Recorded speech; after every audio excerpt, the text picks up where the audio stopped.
Liam was familiar with Newcastle, too familiar perhaps, but it looked different somehow from 2,000 feet above.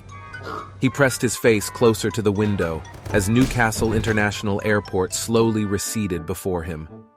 Up here, everything was smaller. Not just the monuments of men, but their differences and disagreements also. Tears filled Liam's eyes. "Do you think they have Gregs in majority Muslim countries?"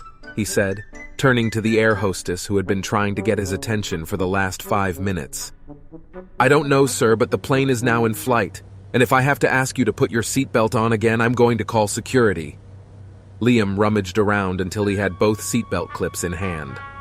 After a minute or two of haphazardly clacking them together as if trying to spark a fire, the 2 clips were finally convinced to lock together. Liam sat back in his chair.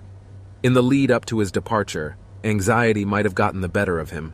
It was his first plane ride, after all. But nervousness was a luxury he couldn't afford right now. He had a job to do.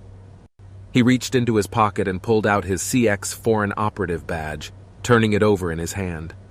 Western culture wasn't going to civilize Asia without the help of second-hand games, and he knew it. At that moment, a sharp crack rang out on his right side, then again on his left. He jolted forward.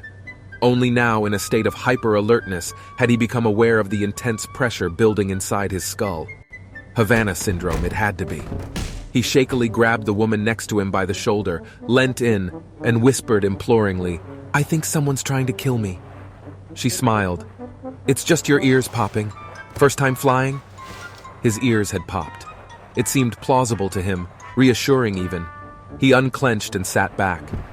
"Calm down, Liam," he thought to himself. Nothing has ever gone horribly wrong on a Malaysian Airlines flight.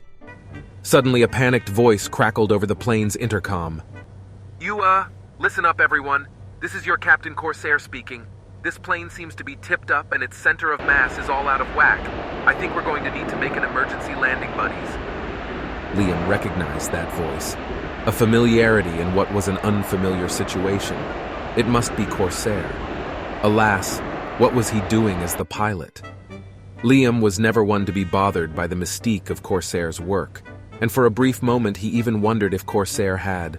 A few moments later. Several rolls of toilet paper and a half-eaten chicken got sucked out of the little toilet.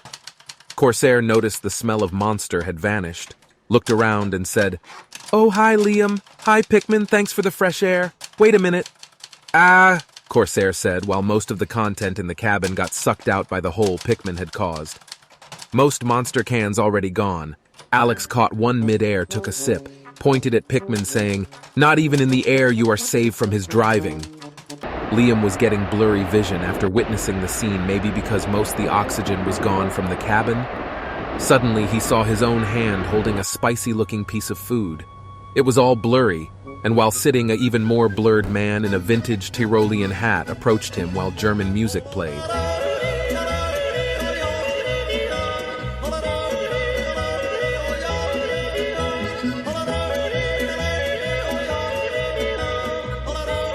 Suddenly waking up in front of a wooden crate full of silicon objects and with a pounding head, he woke up. The weird German music again, pain in his back and head, fallen and injured having hit the corner of the crate. "Ach, scheiße, mein Schnitzelblase, fuck this," he said, and thought of the pain. Why DK I think in English, though? He thought thinking, Pickman probably does. The pain in the head and eye felt like he got maced, still holding the food and having touched his head with it while suddenly back in the sitting position. He could hear Corsair and the others.